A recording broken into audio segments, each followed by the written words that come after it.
Ever wonder why the richest person you know still brags about their rental properties while secretly checking their index fund returns on their phone? Spoiler alert, one of these investments lets them sleep at night, and it's not the one with tenants. You're sitting on $20,000 right now. Maybe it's a bonus, an inheritance, or you finally sold that cryptocurrency before it tanked again. The question burning in your mind isn't whether to invest, you already know you should. The real question is whether you're going to become a landlord or just another boring index fund millionaire.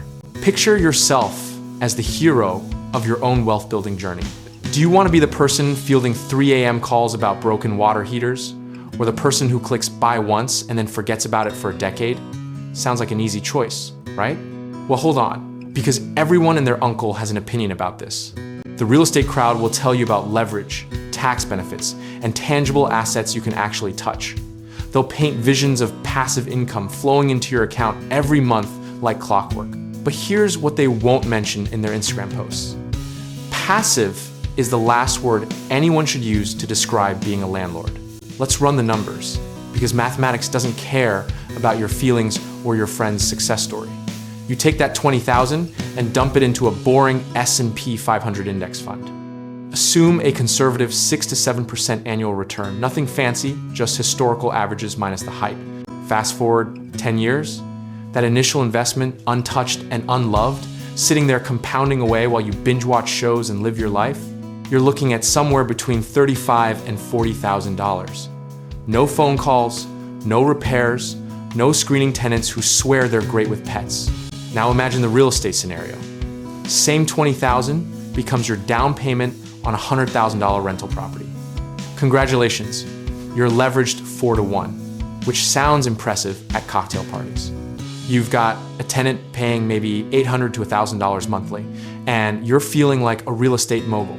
But wait, there's more. And by more, we mean expenses you didn't budget for, property taxes that somehow increase every year, insurance that makes you wonder if your house is made of gold, maintenance costs that appear out of nowhere, like subscription services you forgot to cancel. Then there's property management. Sure, you could manage it yourself and save that 8 to 10% fee. You could also give yourself a root canal to save on dental costs. Both involve roughly the same amount of pain and questionable decision making. Let's be generous with the math. After 10 years, you've built up maybe $30,000 to $40,000 in equity through mortgage paydown and appreciation. Add in your net rental profits after all expenses, and you might hit a similar number to that index fund. Emphasis on might. Here's the twist nobody talks about. That rental property number assumes everything went smoothly. No extended vacancies, no major repairs, no tenant who decides that paying rent is optional. The index fund number assumes you did absolutely nothing, which is exactly what happened. The real estate evangelists will scream about tax advantages. And yes, depreciation is real, and deductions exist. But you know what else exists? The standard deduction, which for most people makes those rental property tax benefits less impressive than a participation trophy. We've been sold this dream that real estate is the path to wealth, and it can be.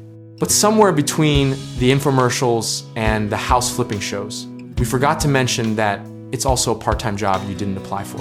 It's a business, not a magic money tree. The compound interest from index funds doesn't make for exciting dinner conversation. Nobody's going to ask you about your brilliant stock picking strategy because there isn't one.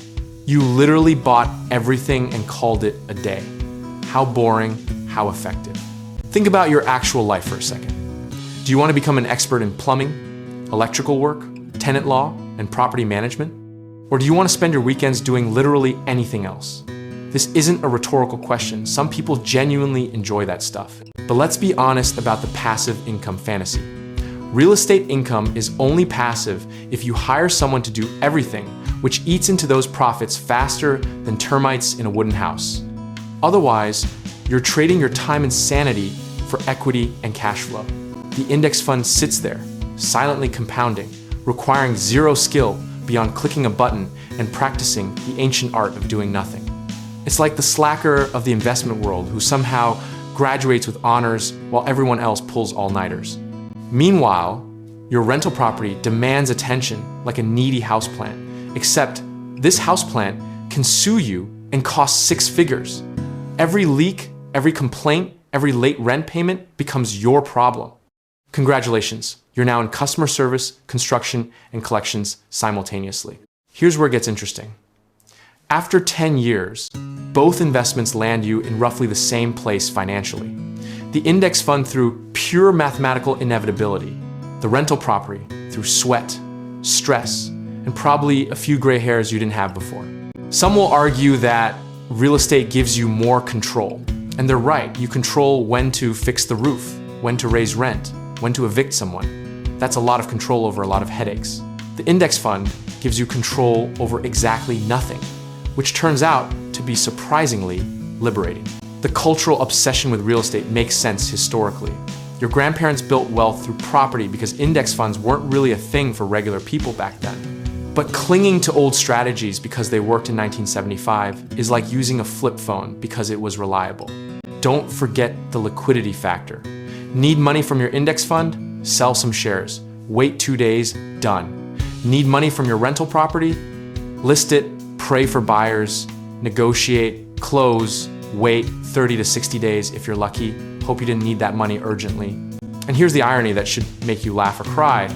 Many successful real estate investors eventually take their profits and dump them into, wait for it, index funds. Because even they know that at some point, you get tired of being everyone's favorite landlord. The market doesn't care about your feelings, your effort, or how many YouTube videos you watched about real estate investing. It just compounds relentlessly, boringly, effectively. 6 to 7% annually doesn't sound sexy until you realize it doubles your money roughly every 10 to 12 years. Real estate can absolutely make you wealthy. So can index funds. The difference is, one requires you to become a part-time property manager, and the other requires you to master the difficult skill of leaving things alone. Choose your own adventure, but know what you're actually signing up for. That's the reality behind the rental property dream versus the index fund snooze fest. Both will get you there, but only one lets you forget it exists while it works.